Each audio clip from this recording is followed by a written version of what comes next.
এই ৰাষ্ট্ৰীয় পৰ্যায়ৰ শিশু অনুকূল পঞ্চায়ত হিচাপে জেংৰাই পঞ্চায়ত নিৰ্বাচিত হোৱাত মই ব্যক্তিগতভাৱে অনুপ্ৰেৰণা লাভ কৰিছোঁ। মই ভাবোঁ যে অকল জেংৰাই পঞ্চায়তেই নহয়, আমাৰ গোটেই উজনি মাজুলীৰ লগতে মাজুলী উন্নয়ন খণ্ডৰ লগতে আমি সমূহ মাজুলী জিলাবাসীয়ে গৌৰৱ কৰা উচিত।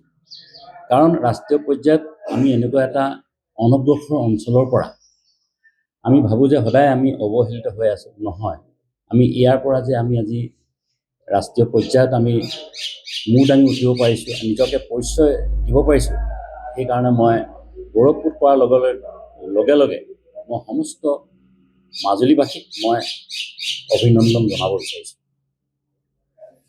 মোৰ ব্যক্তিগত অনুভৱ। আচলতে শিশু অনুকূল পঞ্চায়ত হ'বলৈ হ'লে যিখিনি আমাৰ দৰকাৰী ক্ৰাইটেৰিয়া থাকে, এই গোটেইখিনি আমি কম বেছি পৰিমাণে পূৰাব সক্ষম হৈছোঁ। সেইকাৰণে আমি পাবলৈ সক্ষম হৈছোঁ। ইয়াত আমাৰ কিছুমান PDI ডাটা বুলি থাকে, পঞ্চায়ত ডেভেলপমেণ্ট ইণ্ডেক্স। এই পঞ্চায়ত ডেভেলপমেণ্ট ইণ্ডেক্সৰ বিভিন্ন বিষয়ত আমি কোনটো শিতানত কোনটো বিষয়ত কেনেকৈ আমি স্ক'ৰ কৰিবলৈ সক্ষম হৈছোঁ, নম্বৰ পাবলৈ সক্ষম হৈছোঁ, সেইটো আকৌ ডিষ্ট্ৰিক্ট লেভেলত চালি জাৰি চোৱা হয়, ব্লক লেভেলত ডিষ্ট্ৰিক্ট লেভেলত চালি জাৰি চোৱা হয়, তাৰপিছত ষ্টেট লেভেলত চালি জাৰি চোৱা হয়। এইখিনি চোৱাৰ পিছতহে আকৌ ক্ষেত্ৰভিত্তিক অধ্যয়নৰ কাৰণে জিলা পৰ্যায় বা জিলা পৰ্যায় নহয়, আমাৰ ৰাজ্যিক পৰ্যায়ৰ পৰা প্ৰতিনিধিবৰ্গ আহে আৰু তেখেতলোকৰ পৰ্যবেক্ষণৰ ভিত্তিত প্ৰতিবেদনৰ ভিত্তিত ৰাষ্ট্ৰীয় পঞ্চায়তৰ পাবৰ কাৰণে সক্ষমৰ কাৰণে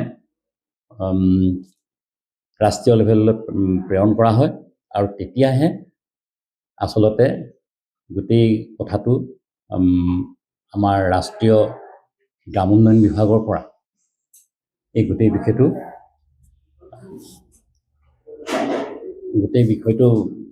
চোৱাৰ পিছতহে নিৰ্বাচিত কৰা হয়। এই বঁটা কেতিয়ালৈ গ্ৰহণ কৰা হ'ব আৰু কোন কোন যাব? এই বঁটা গ্ৰহণ কৰিবলৈ মই BDO হিচাপে মই যাম।